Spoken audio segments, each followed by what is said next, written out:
Hola, ¿qué tal amigos de XEU? Los saluda Ivonne Pacheco y el día de hoy me daba un gusto enorme poder platicar con el doctor Omar Carlos González Aparicio, quien es experto en traumatología y ortopedia pediátrica, y estamos en este lugar muy bonito que es el consultorio. Y digo muy bonito porque aquí el doctor Omar ha tenido oportunidad de ver y de trabajar casos con gran éxito, y hoy precisamente pues vamos a conocer un poco más de todos estos casos que han resultado tan exitosos y en beneficio de la salud de muchos niños. ¿Cómo está, doctor?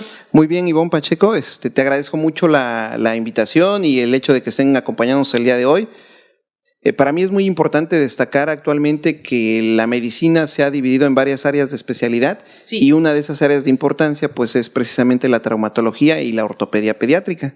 Doctor, y en este caso, hablo de los casos de éxito, han tenido también resultados positivos en ocasiones por la intervención oportuna también, tanto en su expertise, pero también de los padres. Y por eso quisiera preguntarle, ¿a qué edad es importante que un niño pueda recibir una atención de traumatología y ortopedia pediátrica?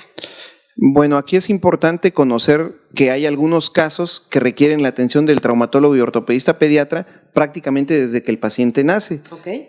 Por ejemplo, hay algunas enfermedades como las que habíamos platicado del pie equinovaro, sí, o la enfermedad de displasia del desarrollo de cadera, que exigen una atención de manera oportuna y prácticamente se pueden atender desde que nace el paciente, o algunos defectos congénitos, alteraciones que se notan desde que el paciente nace.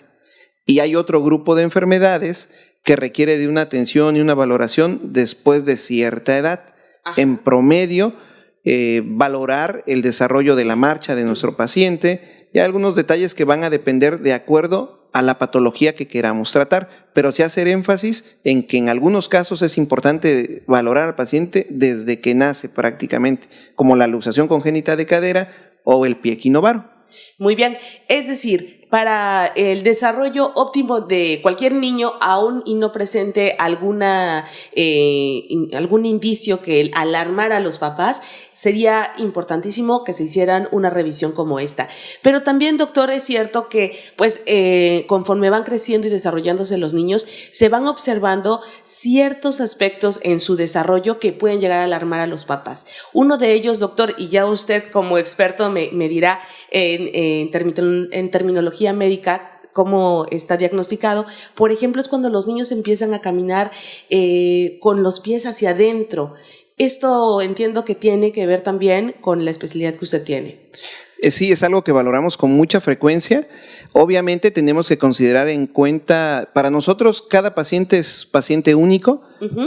Cada paciente que acude a revisión con nosotros lo revisamos de manera completa, sí. Hacemos un interrogatorio completo que nos permita conocer a fondo cada una de las características del paciente, desde su gestación, la forma en que nació, si hay o no algún factor asociado que pudiera condicionarnos alguna alteración en el desarrollo de la marcha. Okay. Algunas veces hay algunos antecedentes como sufrimiento fetal o alteraciones durante la gestación o problemas durante el mismo parto que pueden condicionar algunas alteraciones que nos pueden alterar un desarrollo normal de la marcha. Bien. A veces hay pacientes que no caminan a la edad en la que deben de empezar a caminar normalmente los niños. Entonces desde ahí se empiezan a prender los focos de alerta y notamos que algo anda mal. Ese grupo de alteraciones pues las valoramos tratamos de valorarlas de manera oportuna para brindarles la mejor atención y poder brindarle a ese paciente las mejores oportunidades para que pueda desarrollar esa marcha. De hecho, vamos a estar observando unas imágenes a continuación en donde hay un caso muy sorprendente de un niño que, bueno, sí es un pequeño que desde meses, pues fue usted quien lo estuvo atendiendo por una malformación que tenía, precisamente. Exacto. Y ahora pues ya camina de maravilla, normal, ¿no? Sí, claro. Exacto, sí, ese caso en particular es un ejemplo del pie equinovaro, pero hay otras alteraciones, como usted me preguntaba hace unos instantes, que son niños prácticamente sanos, que de repente cuando empiezan a caminar, los familiares notan que camina con los pies viendo hacia adentro. Claro. Ese tipo de caminar se llama introversión de la marcha. Okay. Y puede estar condicionado por 3 enfermedades o 3 situaciones diferentes. Hay una que se llama metatarso aducto. El metatarso aducto es una deformidad del pie en el cual el pie se deforma hacia la línea media. Esta es una de las causas que originan el caminar con esa que se llama introversión de la marcha. Sí. La otra causa que puede originar esto recibe el nombre de torsión tibial. Okay. Y existen toda una serie de pruebas que hacemos para detectar qué tan severa es esta rotación y en base a eso establecer el diagnóstico adecuado. Vamos a proporcionarles también algunas imágenes para que puedan ver exactamente de qué es lo que estamos explicando. Sí. Y la otra causa es una causa muy común que recibe el nombre de antetorsión femoral. La antetorsión femoral implica una desviación en el eje del fémur, sobre todo a nivel de cuello. Hay una antetorsión en ese eje del cuello que se considera es una deformidad que es temporal y que generalmente se corrige con el crecimiento del paciente. Obviamente hay algunas situaciones que tenemos que modificar, algunos vicios de postura y algunas recomendaciones que podemos hacer para que esta forma de caminar se corrija de una manera oportuna. Muy bien. Eso es a grandes rasgos hablando acerca de esa alteración que se llama introversión de la marcha. Oh, interesante, doctor, porque además eso es algo que quizá no sea tan para los padres, ¿no? Cuando lo empiezan a ver, dicen, bueno, es que está aprendiendo a caminar, pero después pasa el tiempo y esto se queda como, se marca más, acentúa este problema. Entonces, qué mejor que atenderlo oportunamente. Doctor, pero también hay otra situación que también llega a preocupar a los papás y me decía que esto se le denomina deformidades angulares. Exacto. En las extremidades, que regularmente, y disculpe la expresión coloquial, pero es cuando los papás empiezan a ver que los niños pareciera que tienen las piernas un poco más arqueadas, o que incluso a lo mejor una está normal, pero la otra es la que está un poquito chueca. ¿Qué es lo que se puede hacer al respecto? Bueno, esta pregunta es muy importante porque fíjese que es motivo de consulta muy frecuente. Sí. Yo creo que es uno de los motivos más frecuentes de consulta, porque el notar que cuando nuestros hijos van creciendo, de repente notamos que se empiezan a deformar las piernas o las rodillas, esto alarma demasiado a los padres y causa mucha angustia. Es por eso que ellos acuden a la consulta, para que se puedan asesorar y saber por qué está pasando esto.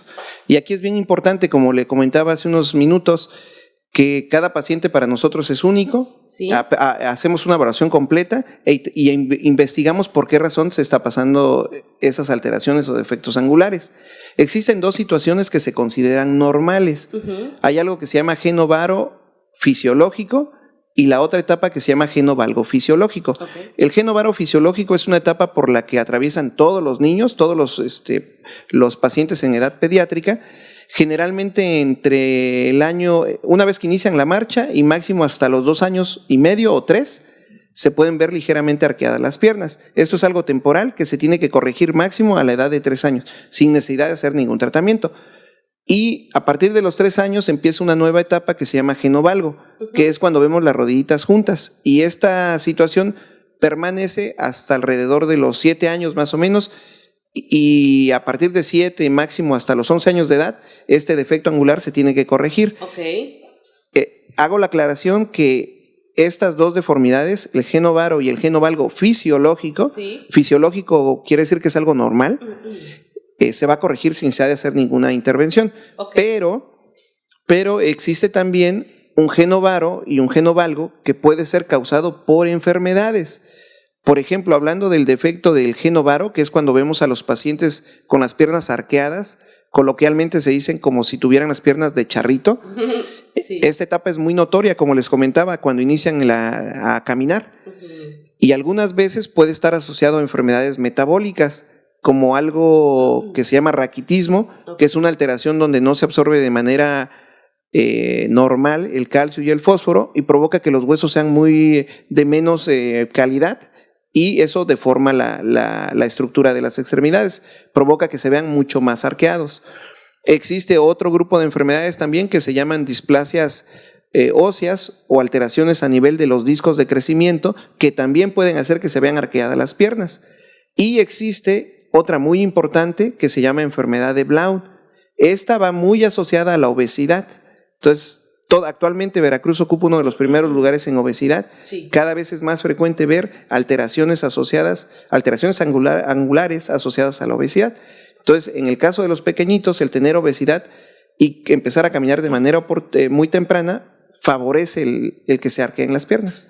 Ok, doctor, y en el caso, ya casi para finalizar, en el caso de aquellas personas que dicen, es que mi hijo me dice que le duele mucho la pierna, me decía que a veces no es solo la pierna, sino que está ligado a la cadera. Brevemente nos podría decir. Claro que sí. ¿De qué se trata? Existen algunas enfermedades que provocan que el niño camine como si estuviera... El término médico es claudicante, el término coloquial sería como rengueando. Sí. Son niños que empiezan a caminar como si algo les doliera. Es bien importante destacar que existe una enfermedad que se llama epifisiolistesis femoral proximal, sí, en la que el problema está en la cabeza femoral, pero los síntomas no lo reflejan en la cadera, sino alrededor del muslo o la rodilla. Esto es bien importante porque provoca retrasos en el diagnóstico. Okay. Entonces es importante que acudan con el ortopedista pediatra para hacerle un diagnóstico oportuno de esa enfermedad y tratarlos de manera certera. Muy bien, pues ya escucharon ustedes, son múltiples las áreas que puede atender y además un experto como el doctor Omar Carlos González Aparicio, a quien van a poder contactar. De hecho, en ese momento están apareciendo sus datos y le agradecemos como siempre estas charlas muy informativas y sobre todo oportunas para la atención que los niños, los nietos, los hijos, los sobrinos, cualquier niño merece para tener pues un mejor desarrollo y calidad de vida. Gracias, doctor. Le agradezco mucho la oportunidad que nos da y definitivamente estamos aquí porque nos causa mucha alegría ver felices a nuestros pacientes. Recalco que estamos a sus órdenes en el Hospital de María, 3er piso, consultorio 1, y en la pantalla podrán ver nuestros números para agendar su cita. Quedamos a sus órdenes. Hasta luego. Gracias.